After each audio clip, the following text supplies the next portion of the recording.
자, 우리 흔히 그 점쟁이들을 이야기할 때 그냥 다 같이 점쟁이인 줄 아는데 세 종류가 있다고 하네요. 첫째는 그 점치고 토정 비결 뭐 이런 것들을 학습해서 배워서 점쟁이가 되는 그런 점쟁이가 있고요.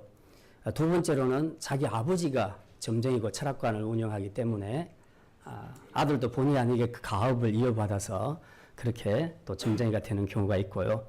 세 번째는 본인의 의사와 전혀 관계없이 그 신내림을 받아서, 흔히 신내림이라는 이야기를 많이 하죠. 귀신, 신내림을 받아서 점쟁이가 된 사람들이 있다고 합니다. 이 세 부류 중에서 몇 번째가 가장 파워가 있을 것 같습니까? 그죠? 세 번째가 가장 파워가 있을 것 같습니다. 왜냐하면 신이 임했으니까. 네.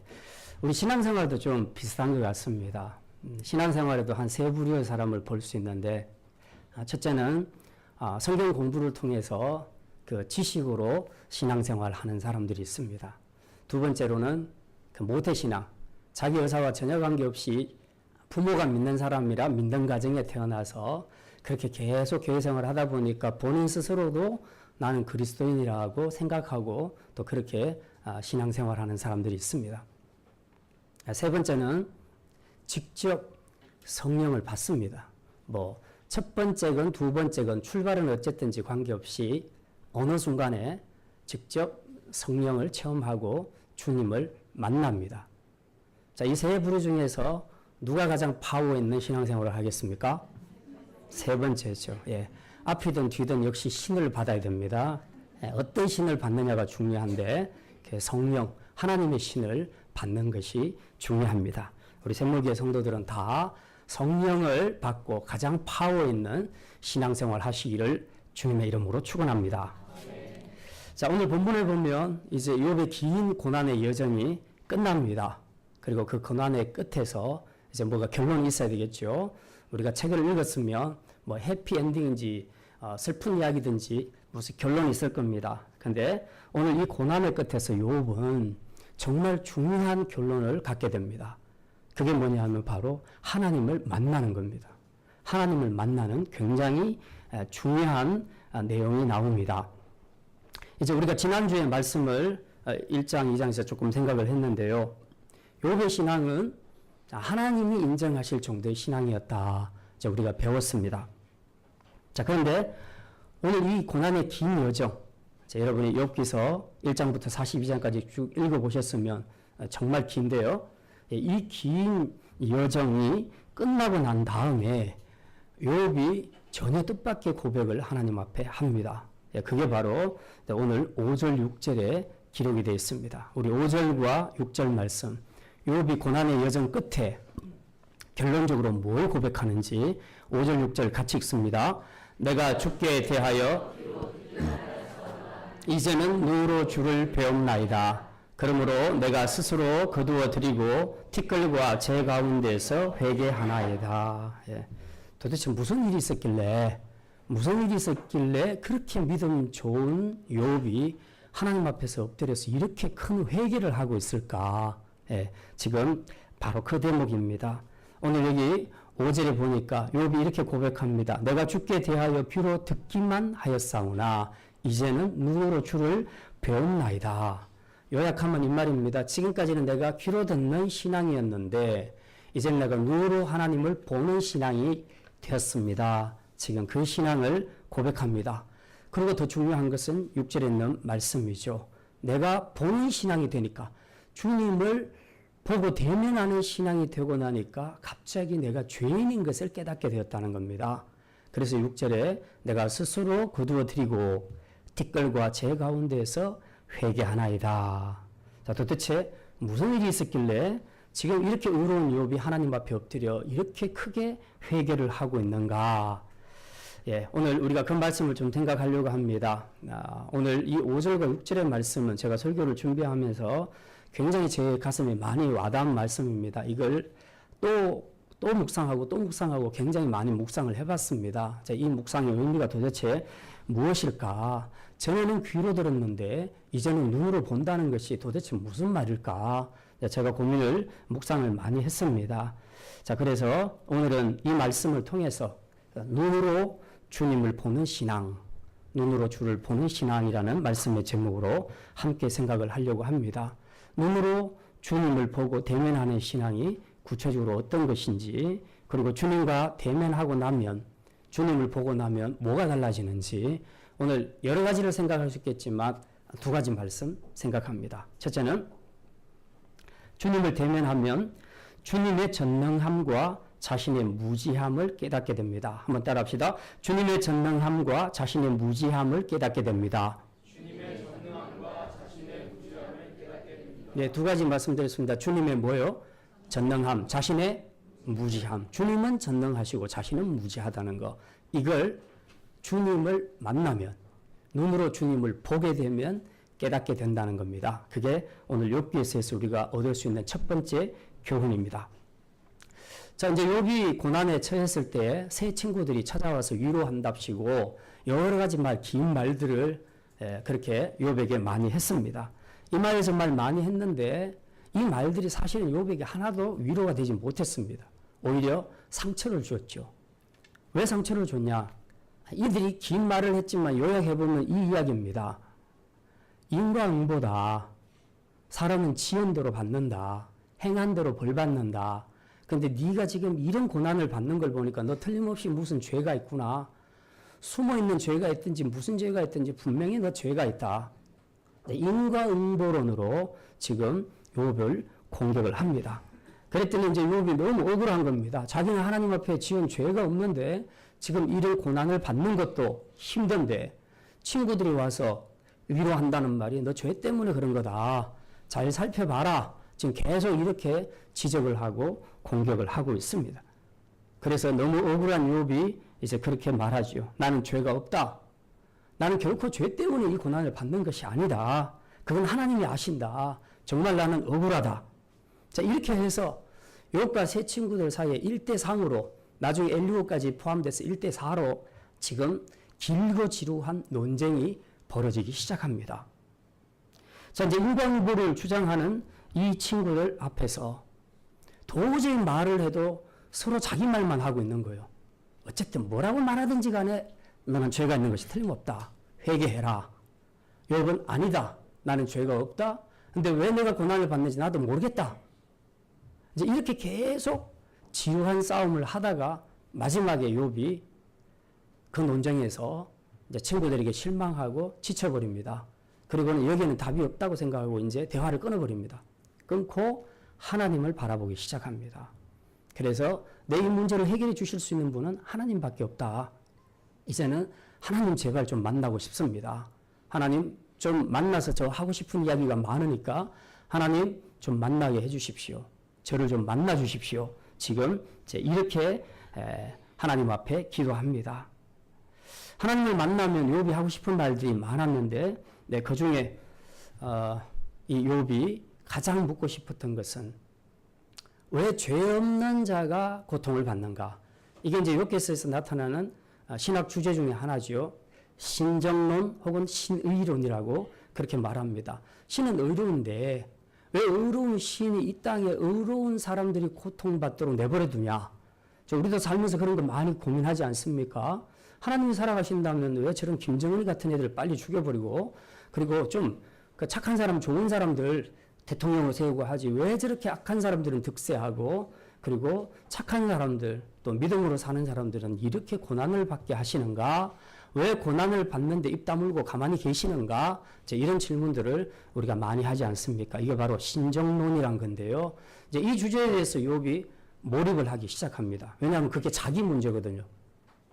자기는 지금 죄가 없다고 생각하는데 고난은 계속 이어지고 있으니까 또 친구들은 계속 공격하고 있으니까 도대체 하나님 왜 이러십니까? 그래서 만나서 하나님 앞에 하고 싶은 말이 굉장히 많았습니다. 근데 이제 여기서 욥이 그거에 관심을 가지는 것은 좋은데 좀 오버를 합니다. 그러니까 이제 좀 따져봐야 되겠다. 하나님께. 왜 하나님 이렇게 하신지 좀 따져봐야 되겠다. 하나님 나는 의롭습니다. 나는 하나님 앞에 의롭게 살았습니다. 그런데 뭐가 문제여서 내가 이런 고난을 받아야 됩니까? 그리고 왜 하나님은 내가 이런 고난 중에 있는데 가만히 계십니까? 좀 구원해 주시지. 친구들 입도 좀 막아 주시고 하나님 좀 내가 승리할 수 있도록 해주시지 왜 가만히 계십니까? 그래서 자신의 의로움을 너무 오버해서 강조를 하게 됩니다. 이제 여기서부터 이제 문제가 생기기 시작합니다. 자, 이렇게 욥이 강력하게 배수의 진을 치고 나오게 되자 하나님께서도 이제 나설 수밖에 없게 됐습니다. 그래서 드디어 침묵하시던 하나님께서 입을 여시고 말씀합니다. 그것도 아주 무서운 폭풍 가운데서 말씀합니다. 자, 오늘 두 절만 찾아보겠습니다. 바로 앞에 38장 1절과 2절.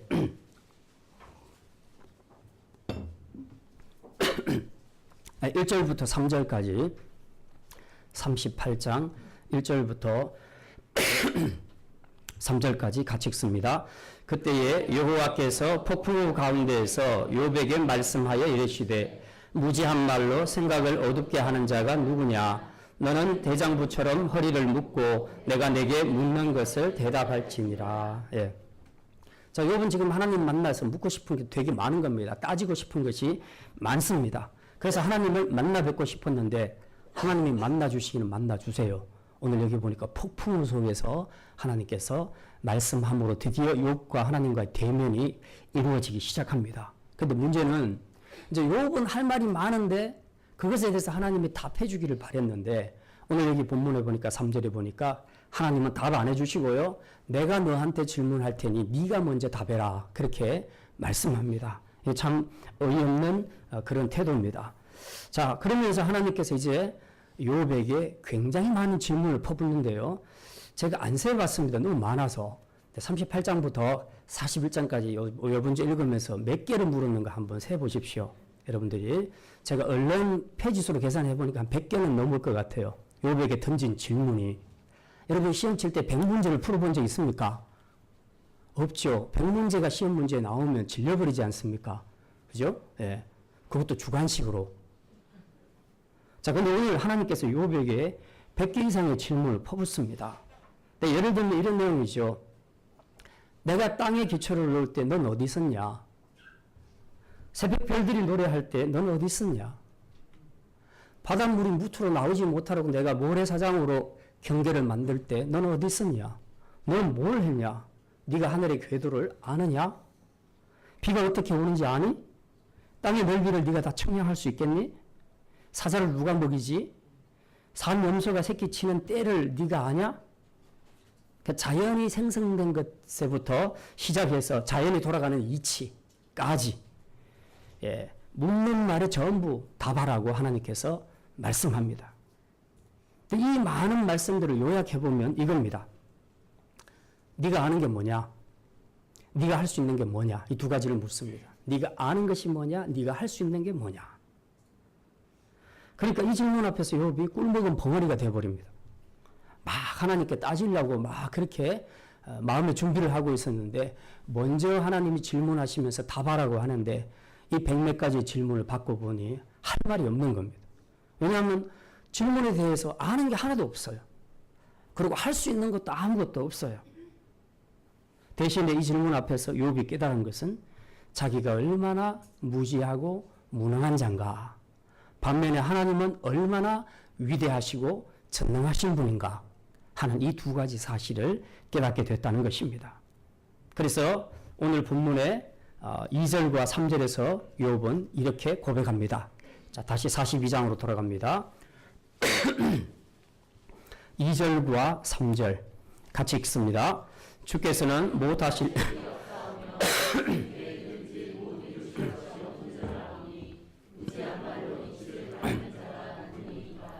나는 깨닫지도 못한 일을 말하였고 스스로 알 수도 없고 헤아리기도 어려운 일을 말하였노이다.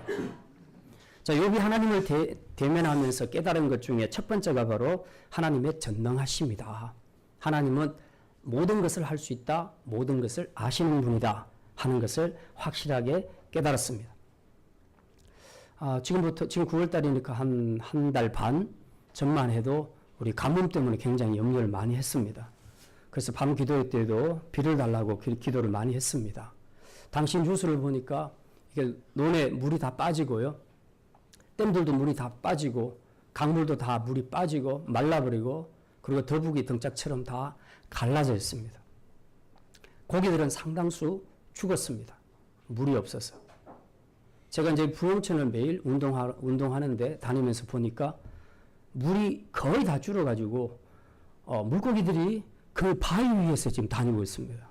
근데 조금만 더 있으면 이제 말라 죽겠더라고요. 굉장히 심각한 상황이었습니다. 자, 이런 메마른 논바닥과 그리고 또 강과 모든 말라버린 채소들, 꽃들, 이것들에게 도대체 물을 어떻게 우리가 사서 공급을 할 수 있겠나? 그 물은 도대체 어디서 사와야 될 것인가? 그리고 어떻게 골고루 다 채워주고 다시 살려내고 회복시킬 수 있을까? 그거는 우리 힘으로는 전혀 불가능한 일입니다. 천수답이죠. 예. 우리로서는 절대 아무것도 할 수 없습니다. 그런데 하나님께서 하늘에서 비를 내리신다면 동시에 아주 일시에 이 문제를 바로 해결해 주십니다.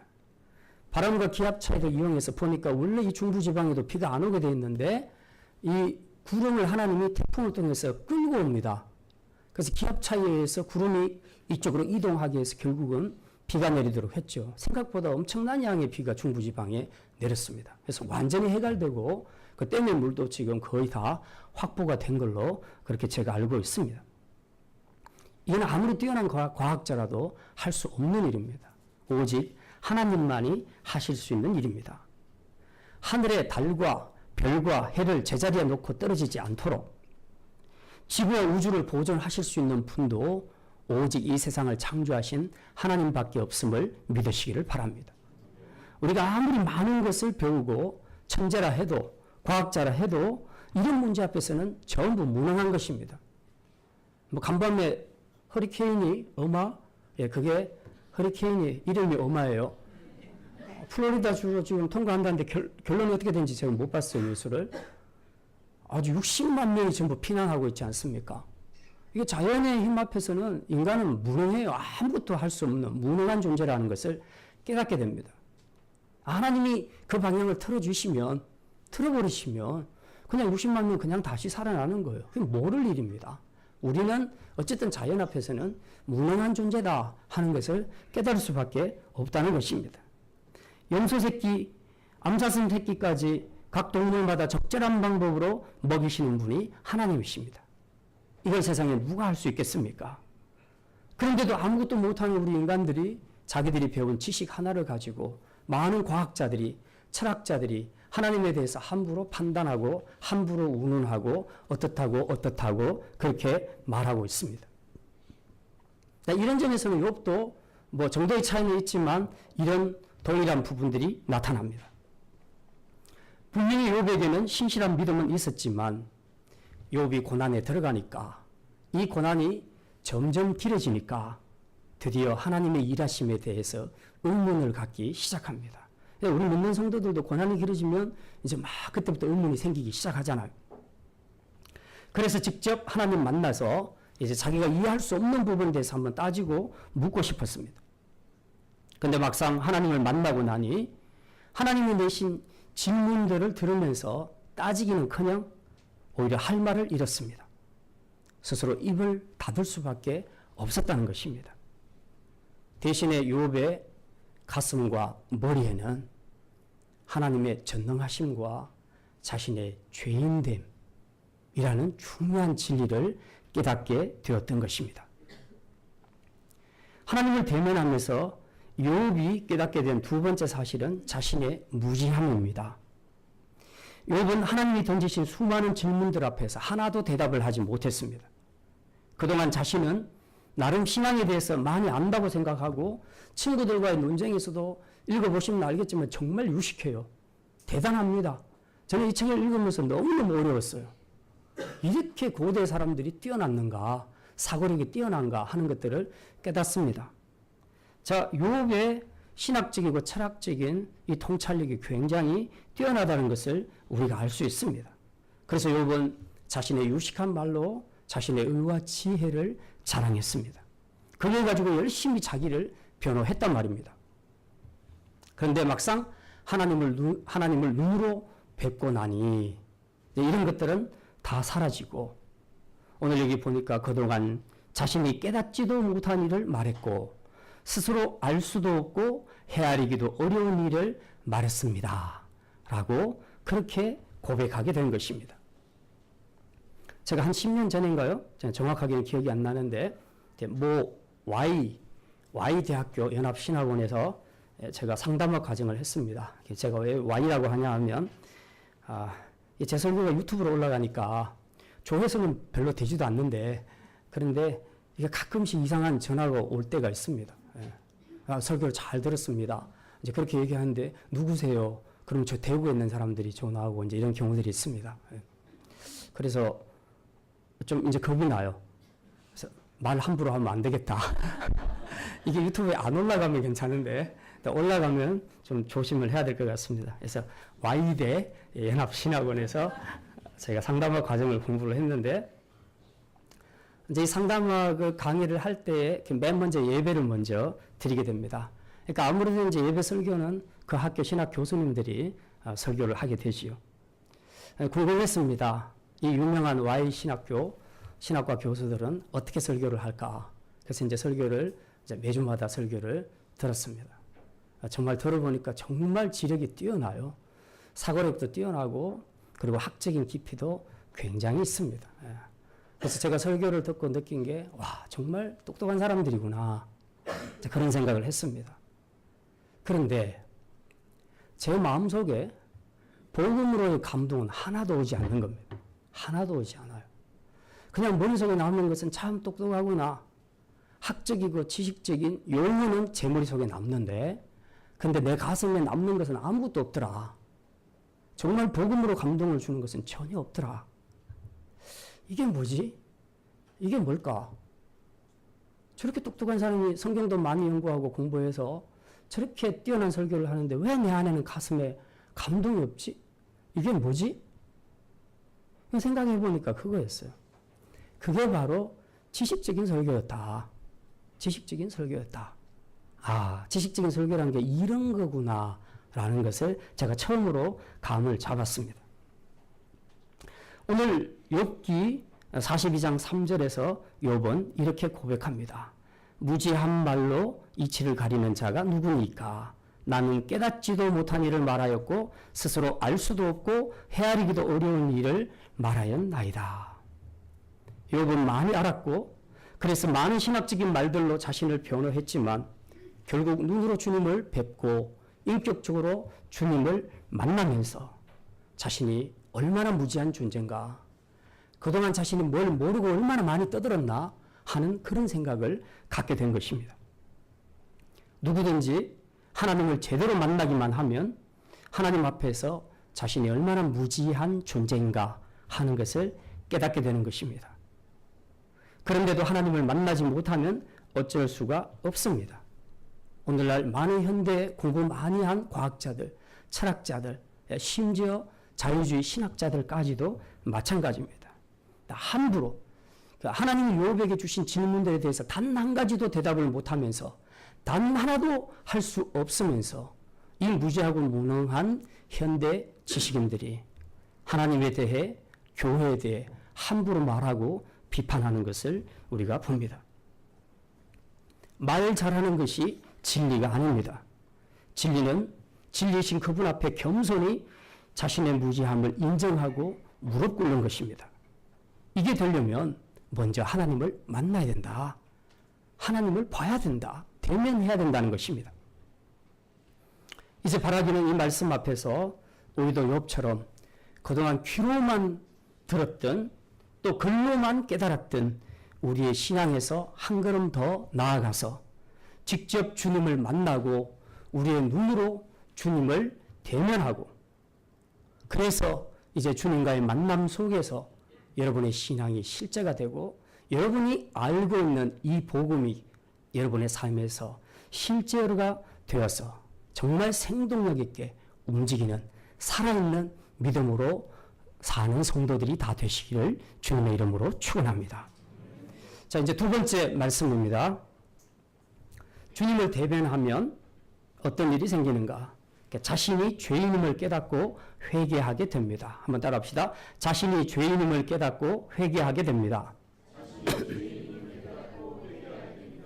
예, 5절 6절 말씀 우리 다시 한번 읽겠습니다. 내가 주께 대하여 귀로 듣기만 하였사오나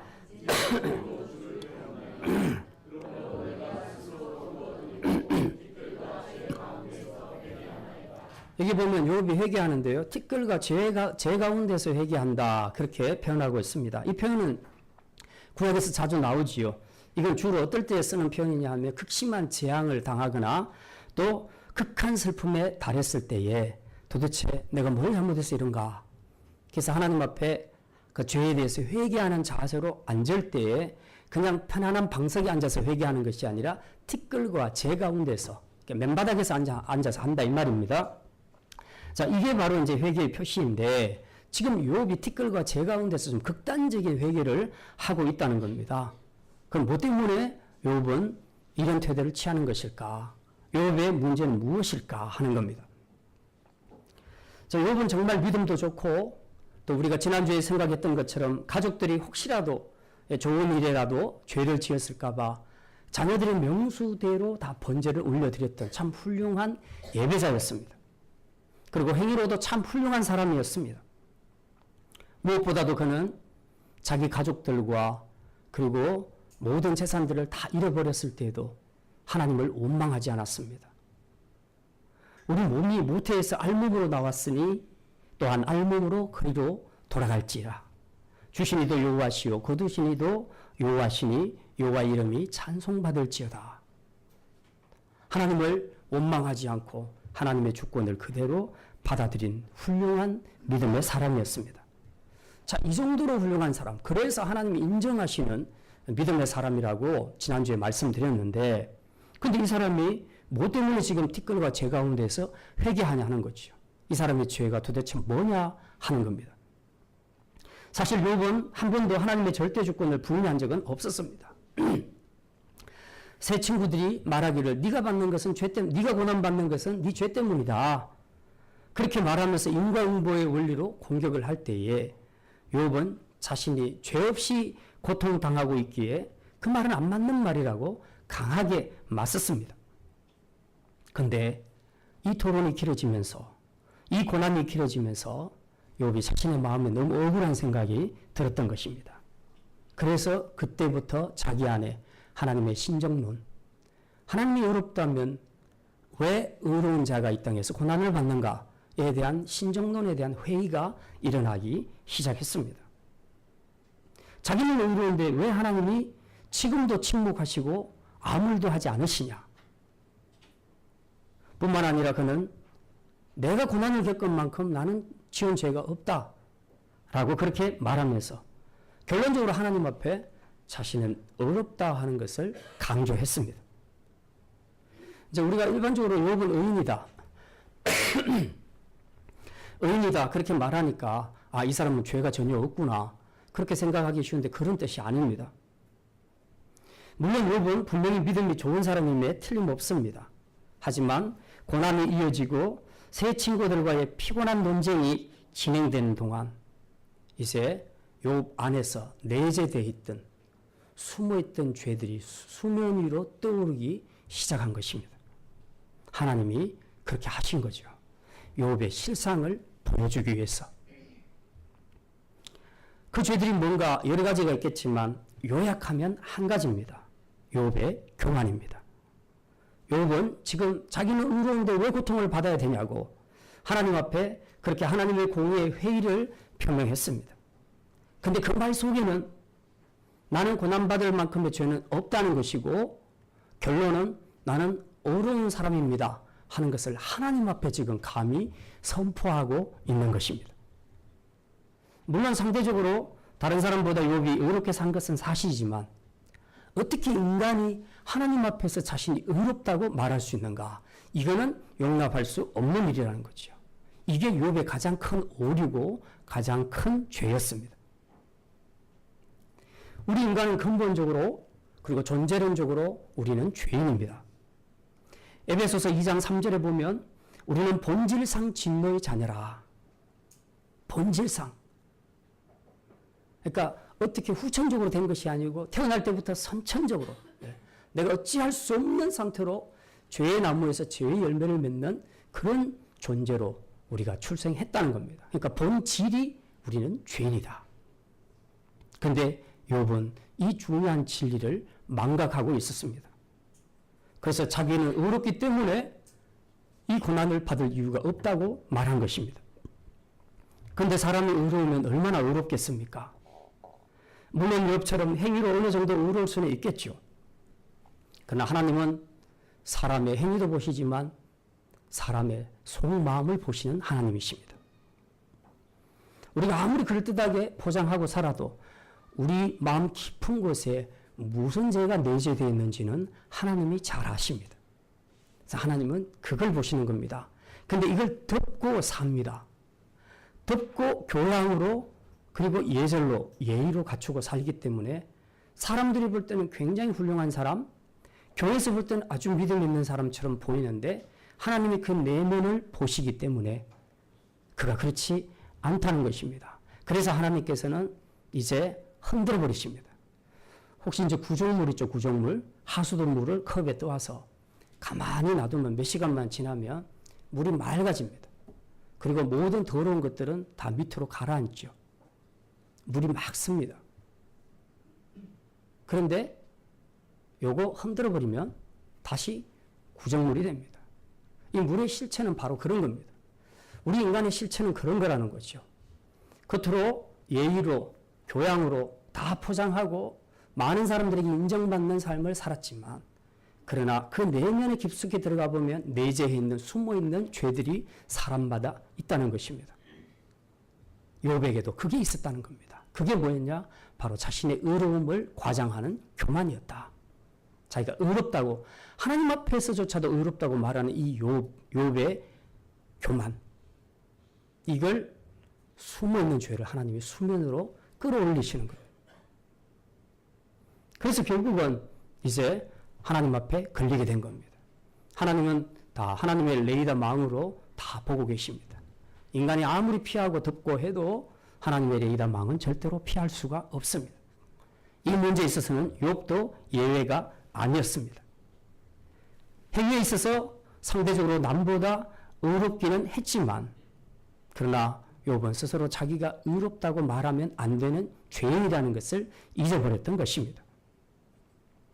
그래서 이제 그동안 내재해 있던 꽁꽁 숨어있던 그 욥 안의 죄성들이 고난이 깊어지면서 주님과의 만남을 통해서 완전히 수면 위로 떠오르게 된 것입니다. 이 숨은 죄들이 수면으로 떠오르자 욥은 이제서야 비로소 자신이 죄인이라는 것을 고백하게 됩니다. 저도 어떨 때는 말씀 앞에서 조용히 제 자신을 돌아볼 때가 많습니다. 심란한 일이 있거나 아니면 또 어떤 문제가 생겼을 때, 고민이 있을 때 도대체 왜 이런 일이 생기는가 여러 가지를 많이 생각을 합니다. 생각을 하면서 하나님께서 정말 이런 부분들을 나에게 내 실체를 알 수 있도록 보여주시는 것, 그런 것들을 경험할 때가 있습니다.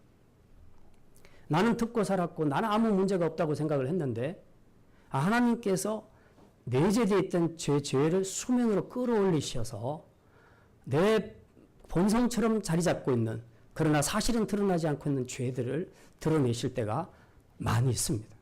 그럼 그때서야 깨닫게 되는 것이죠. 그걸 보면 정말 나 같은 죄인이 있는가. 너무도 잘, 이 목회자라는 그런 타이틀 안에서 너무나 잘 포장되어 있는 삶 속에서 나도 인식하지 못했던 그런 죄성들, 이런 것들이 수면 위로 떠오를 때는 정말 너무너무 갈등이 되고 정말 목회를 포기하고 싶은 그런 생각이 들 때도 많이 있습니다. 내가 이거 하나도 못 고치면서 이런 죄성 하나도 내가 다스릴 수 없으면서 내가 목회를 하고 설교를 하고 있나?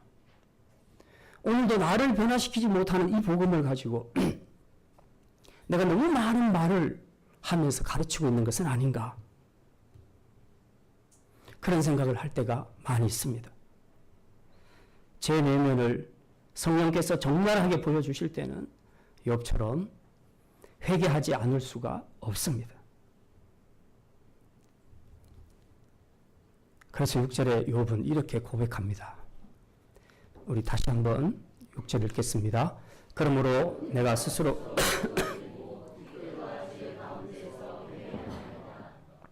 그렇게 믿음이 좋다고 스스로도 자비하고 남들도 인정하는 욥이었지만 그가 하나님을 대면했을 때 그는 비로소 자신이 큰 죄인이라는 것을 깨닫게 된 것입니다.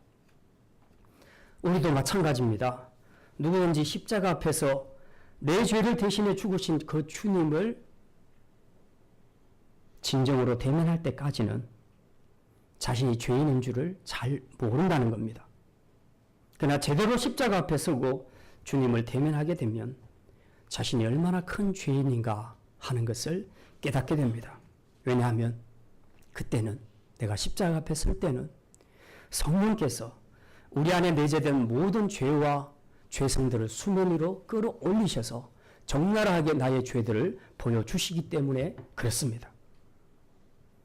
그래서 십자가 앞에서 정직하게 주님을 만난 사람들은 다 그렇게 통곡하며 회개하는 것입니다. 그리고 이런 과정을 거친 후에는 그들에게 새로운 변화가 나타납니다. 어떤 변화가 나타납니까? 자, 주님을 대면한 후에 욥에게 어떤 변화가 있었는지 4절 말씀 보겠습니다. 같이 읽습니다. 내가 말하겠사오니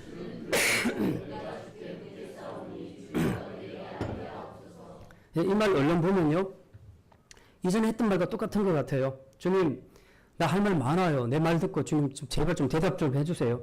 속 시원하게 대답해 주세요. 이런 말처럼 들립니다. 근데 그게 아니고 표현은 비슷한데 의미는 전혀 다른 차원의 의미입니다. 이전에는 죄 없는 자신이 왜 고통을 당하는가에 대해서 하나님 앞에 답을 해달라는 자기 주장이었다면 지금은 이 4절은 창조주 하나님, 그 하나님의 전능하심과 지혜, 그리고 자신의 무지함을 깨달은 상태에서 이제 겸손하게 하나님, 이제 정말 하나님의 지혜와 능력의 그 깊은 것들을 알고 싶습니다. 제가 하나님께 여쭈면 하나님 대답해 주시고 가르쳐 주시고 알게 해 주십시오 하는 내용이 바로 4절의 내용입니다. 표현은 똑같은데 전혀 다른 차원의 고백을 하고 있는 것입니다. 하나님을 만나고 나니 욥이 이처럼 겸손하게 되어서 더 깊은 깨달음을 깨닫기 위해 하나님의 말씀에 경청하고 배우는 자로 서게 되었다는 사실입니다.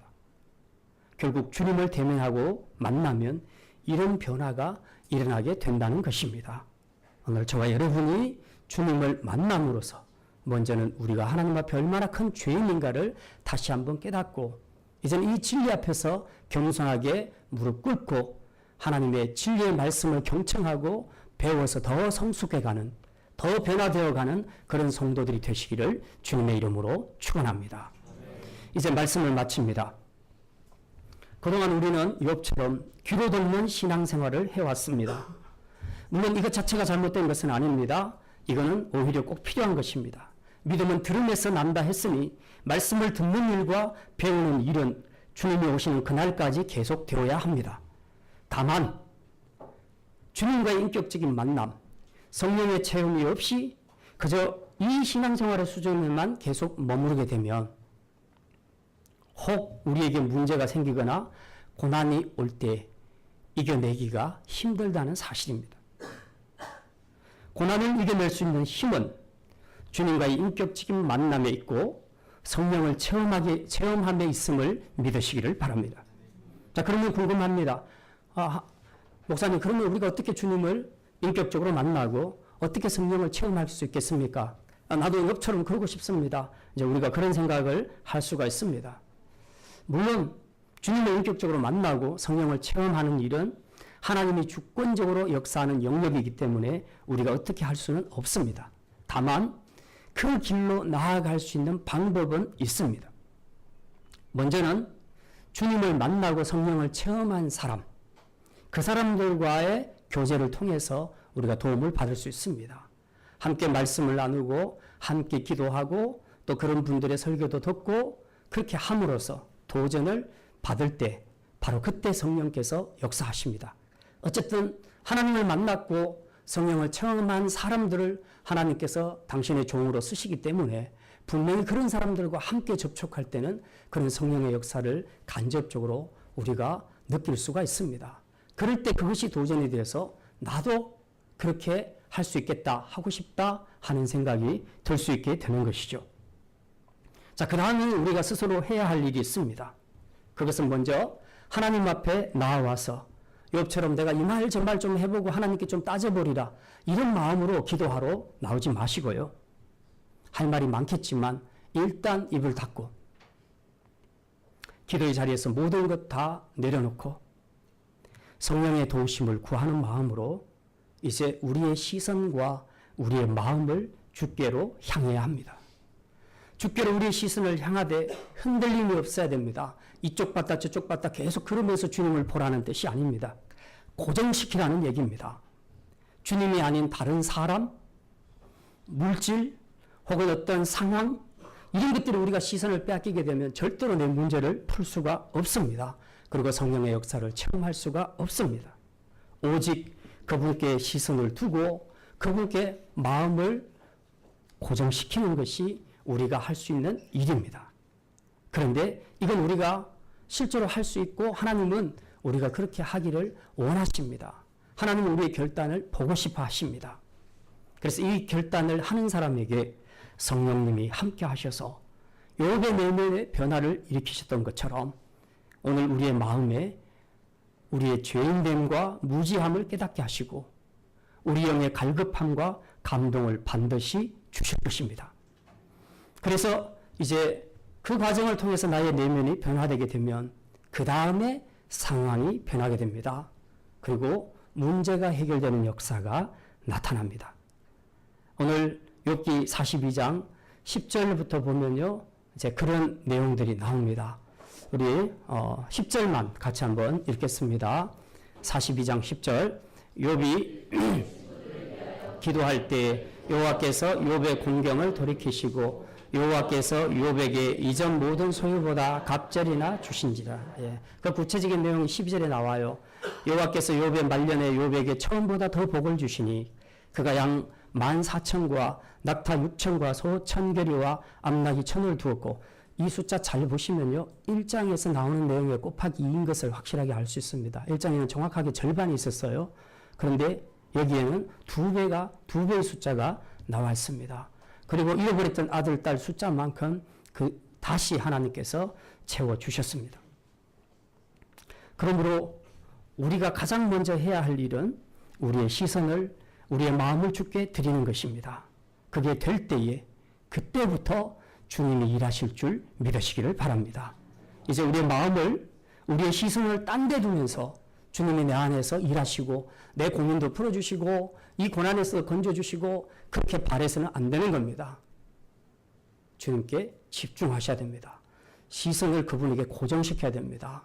그래서 오직 그분 외에는 내 눈에 아무것도 안 보이는 정도로 갔을 때 그때부터 성령님께서 일하실 것입니다. 바라기는 우리의 마음과 시선을 주께로 향하고 고정함으로 욥을 새롭게 하셨던 하나님께서 이제 저와 여러분을 만져주시고 새롭게 회복시키시는 역사를 보는 그런 복된 성도들로 살아갈 수 있기를 주님의 이름으로 축원합니다. 기도합니다.